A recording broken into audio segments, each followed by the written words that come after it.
Hello and welcome back to another episode of Mystery Red Reads. I am your host, Mystery Red, and this is my disclaimer. This beta read and conquered is at the author's request. This video is for learning purposes. This is a trigger warning. This story covers material that may be upsetting to some viewers and readers. Today we're looking at a piece of original fiction. Today we're looking at original fiction by AmunetRed, and we are going to look at chapter 1. We don't have a name for our piece, but we're just going to dive in. It looks like we are with Tegan, and I'm just going to get started. We'll close that. I packed my bag in Louisville, Kentucky, and unpacked it in Hilton Head, South Carolina. The entire time I'd spent smashing unfolded clothes into the shiny black and pink duffel, there was one little item I knew I should have thrown away. I should have tossed the damn ring in the trash the way people burn love notes after a breakup. Shoving the ring in a side pocket, I'd take it back out and hold it in my hand, staring at it, but I never put it on. Then I'd drop it in my purse only to fish it back out until this process gave way to why I was holding on to the tiny gold trinket in the first place. The heart-shaped aquamarine bore 2 chips of diamond on either side. My birthstone, I thought it a sweet gesture when I'd received it. Caleb called it a promise ring. When I'd accepted it, I knew I'd never intended to keep that promise, but I didn't want to hurt his feelings. 16 was too young to be engaged. It was absurd. The ring represented something different to me now. In reality, it meant something different to Caleb when he gave it to me. But then, nothing he ever gave me came without a price. Now, here I was in my aunt's guest room, existing somewhere just a trim above my personal rock bottom. Mimicking my inner darkness, the balcony light was all the illumination I could stand. My mind kept circling the stupid piece of jewelry like shit waiting to be flushed down the toilet. Regret, a constant ache in my chest, I reached for my purse, digging around until I found it. I really should have thrown it away. Still should. But for now, I needed to keep this delicate piece of evil close, a reminder of how far I'd fallen. Clutching the ring, I sat on the bed staring at an embroidered bright red crab-shaped throw pillow. I'd plummeted far, into the darkest place I never dreamt I'd know. But the place I was coming from wasn't where I intended to stay. Not by any means. I was going to get my shit together, walk a straight line, and show everyone. All those things I'd done, that choice I'd made, that wasn't who I was, and it would not define me. I was still here. I just needed them to see me, the way they used to. The hurt inside me swirled like a horrible storm, long brewing and searching for an outlet. There was a lot to unpack besides my bag. This wasn't going to be easy. If it weren't for Alexa, I wouldn't know where to begin. She seemed to think this martial arts camp she worked for would help. Not that I knew the first thing about martial arts. Gymnastics was my thing. At this point, it didn't matter what the activity or process was. I just wanted my family to see me trying. Well, to acknowledge me at least. If this program helped with that, it'd be progress. The gold band of the ring caught in the light, reflecting shadows of my face. My insides grew heavy. I had to get right with myself. Snatching up the pillow, I flipped it over, unzipped the back, and pushed the ring inside. I wasn't ready to let go yet, but I would try. Tegan, what are you doing sitting in the dark? My aunt flipped a switch, light from the hall piercing my curtain of hair.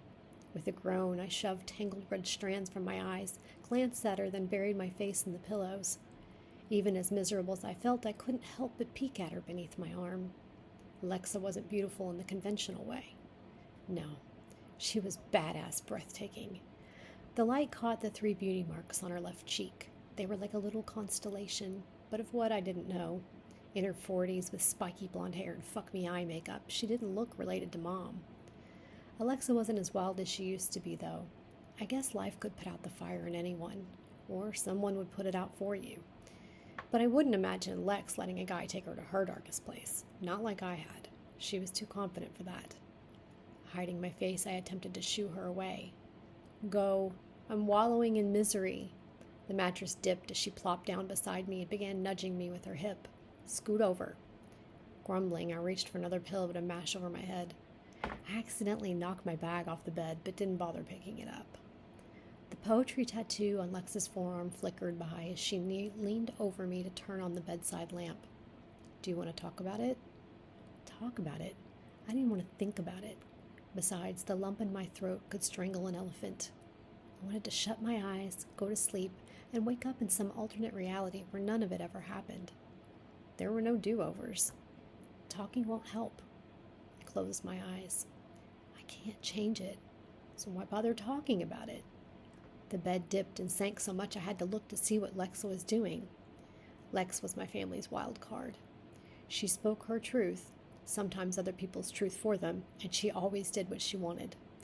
That said, sometimes I wasn't sure I wanted to be on the receiving end of her blunt honesty. The table and lamp were right in my line of sight. A slight tilt of my head put Lex in my periphery, sitting up right behind me. "That's cool," she said. "We don't have to talk." In her hands, she held a book. Without another word, she opened it. A few minutes passed, with her turning pages as she seemed to be reading. "Seriously?" She didn't notice me glaring, her eyes tracking words. "What are you doing?" I demanded. Her blonde eyebrows lifted as she held up a finger, indicating I should wait. "Well, all right then, take your time. Not like I was going anywhere." She kept reading for another minute. "Oh, this part is really good." She nudged my shoulder. "Will you grab a tissue off the nightstand? I need a bookmark." With a huff and an eye roll, I stretched to grab a tissue, handing it to her. After tucking it between the pages, she closed the book. "What were you saying?" She tipped her head to the side, the lines of her face revealing nothing as to her thoughts. But they wouldn't. Alexa had an impenetrable poker face when she wanted to. For a moment, I watched her over my shoulder, searching for a tell, anything that would explain her headspace. What was she up to? Weirdo. Rolling the rest of the way to face her, I pulled a pillow close. I asked what you were doing. Her big blue eyes shifted to the book in her hand, then back to me. "Reading?" "I see that, but why are you reading in here?" I sat up, scooting my back to the pillows, piled around the headboard. Lex must really like pillows. "Oh, it's my condo. I can read wherever I want," she shrugged. "That happens when you pay the bills." "But this is the guest room. You have a bedroom." Alexa nodded. "Yeah, I have 2 rooms." She held up 2 fingers. "But you are in this one, and I want to hang out with you." "No." How should I say this? "But I don't want to be hung out with." Did I say that right? Was that too mean? "You said you didn't want to talk." She held up the book. "So, not talking, except now you're talking." I flopped back into the pillows with a groan. Fine, if she wasn't leaving, I'd go. I slid off the bed, dragging a pillow out to the living room. Lex stayed where she was. From my new spot on the couch, I could see the time blinking on the microwave in her little kitchen. 10. The minutes crept by as I tossed and turned on the sofa. It was more of a love seat, really, and not comfortable by any means. The cushions were too firm, and there was a bar or something poking me in the back. Rolling over once more, I nearly fell off. Ugh, damn it. With a huff, I snatched up my pillow and stomped back into the guest room. Back to her reading. The corner of Lex's mouth tipped up just a bit as she turned a page, but she said nothing as I flopped down on the bed with my back to her, stuffing a pillow under my cheek. Whatever. The light made it hard to sleep, but I wasn't willing to argue with Alexa. I'd let down enough people lately, and she was giving me a summer with her to try to heal. She might not know what I'd done.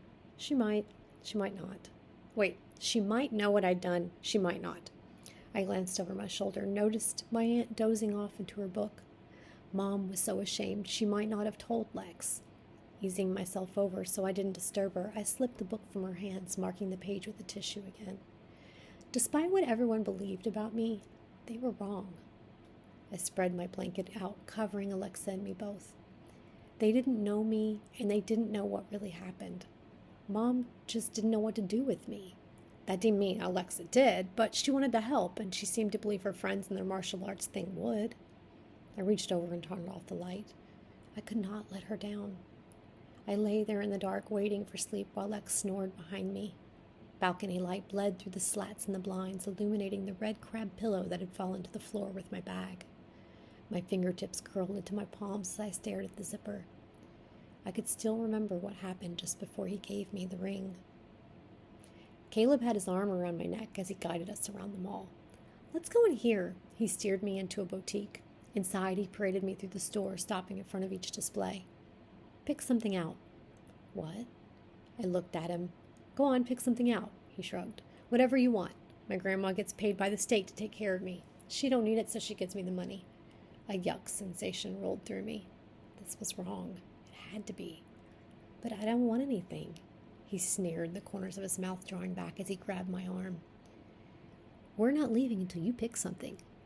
Customers began to look. My cheeks rushed hot as my heart began to pound. Why was he doing this? This wasn't what a gift should be like. A gift was something thoughtful, not a demand. It didn't make sense. When I looked at him, he inclined his head toward the display. I wanted to leave. No, I wanted to go home. This wasn't fun. Can we just go? His green eyes flashed. Not until you pick something. Looking around, I selected a blue and green flannel shirt with a Mickey Mouse logo patch embroidered on the pocket. He took it, went to the checkout, and returned with the bag. Thank you. My voice came out soft as he handed it to me. Time to go, he announced. It was so strange. Not at all like I imagined a date at the mall would be. We'd only just gotten there and gone into one store. We didn't even eat anything. He texted his uncle, who was driving us. This way. His hand was around the back of my neck as he directed me to the exit. He paused as we passed the jewelry store. Next time. This didn't look at all like I imagined a date at the mall would, so I stayed quiet. His uncle's beat-up Ford sedan waited in the fire lane. Caleb opened the back door, pushing me into the back seat before sliding in beside me. It was dark out, streetlights flickering through the window as we rode home. He was pressed up to my side, pinning me against the door, the shopping bag in my lap. He reached out, moving the bag to the floor. That's when he put his lips to my ear and whispered, I bought you something. I gave you a gift. He slid his hand between my legs. Now, you have to do something for me. You owe me. As he pressed his mouth to mine, his hands searching and probing, my mind whirred. I hadn't wanted anything. I hadn't asked for anything. Trapped in the back seat of the car, trying to keep up with his kisses, I stole a glance in the rearview mirror, then shut my eyes. His uncle was watching. I was on the floor unzipping the pillow to pull out the ring. The hurt swirled around inside me, thrumming in my fingertips as they grasped the tiny gold band. It was wrong. All of it. Just outside the door, between the guest room and Lex's master bedroom, was her built-in minibar. The ever-constant ache inside me seemed to grow or spread or something. I don't know, but it hurt. I released the ring, yanking my hand back from the pillow to cast it aside. My arms wanted to wrap around myself as my mind flickered with a montage of nightmares. The things he said, the horrible acts, his plans, worst of all, my part in it.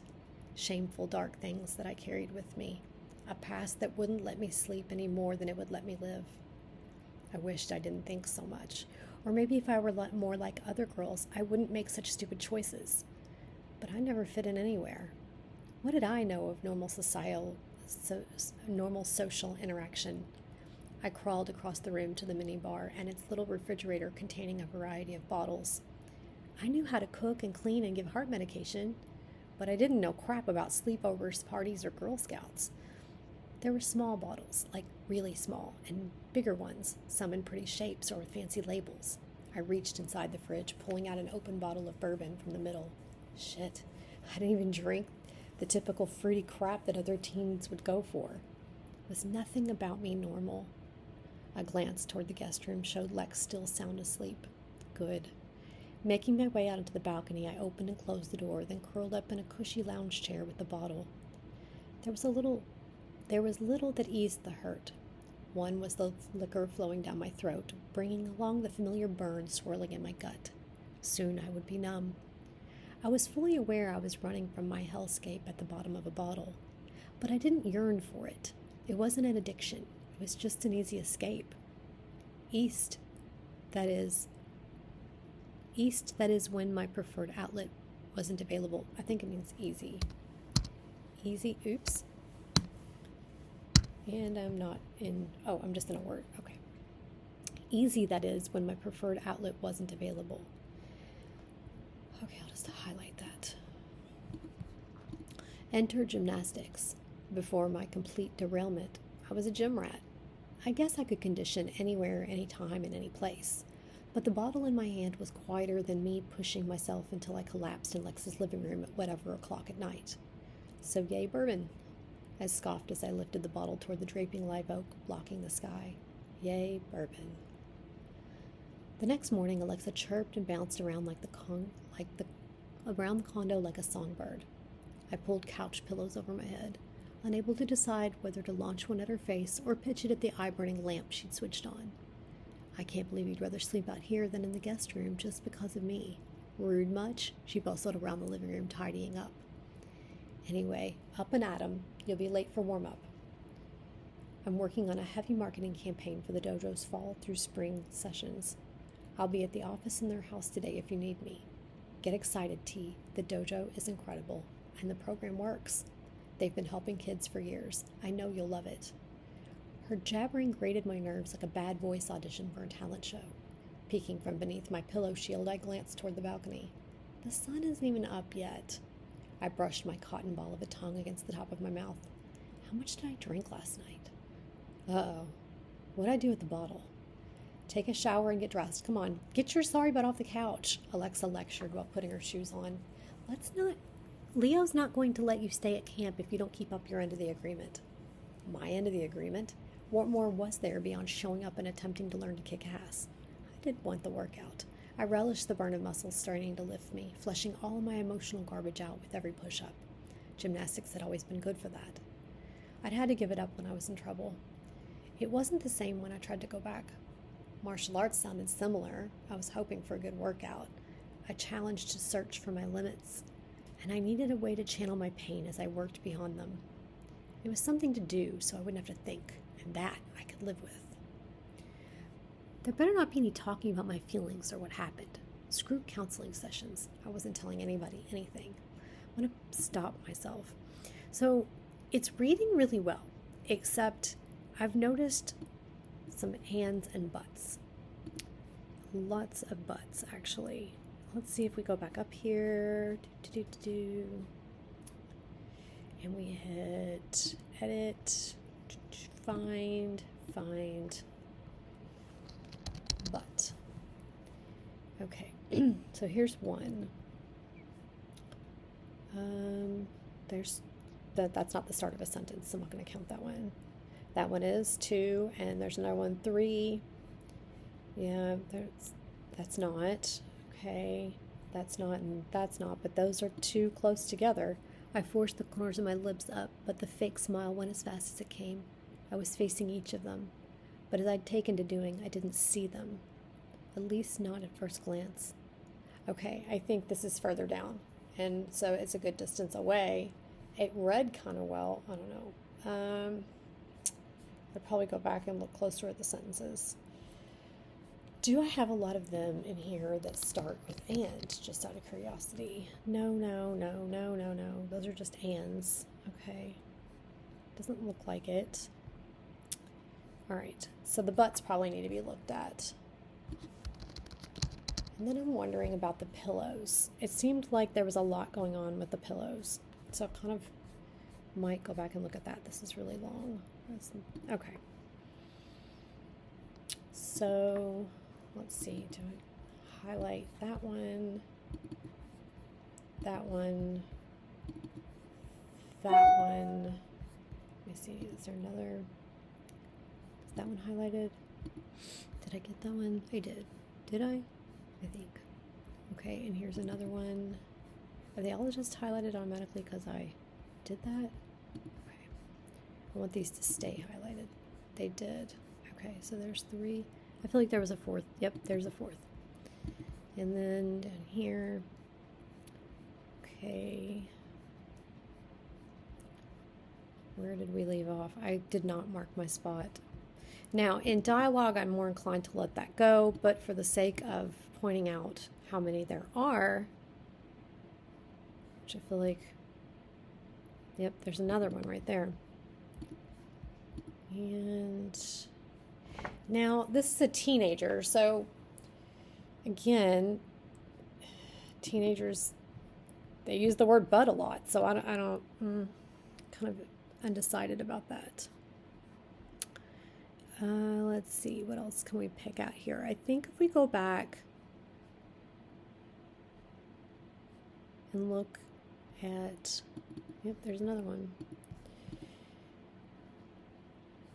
If we go back and look at the pillows, I feel like we might have had repetition in the pillow action.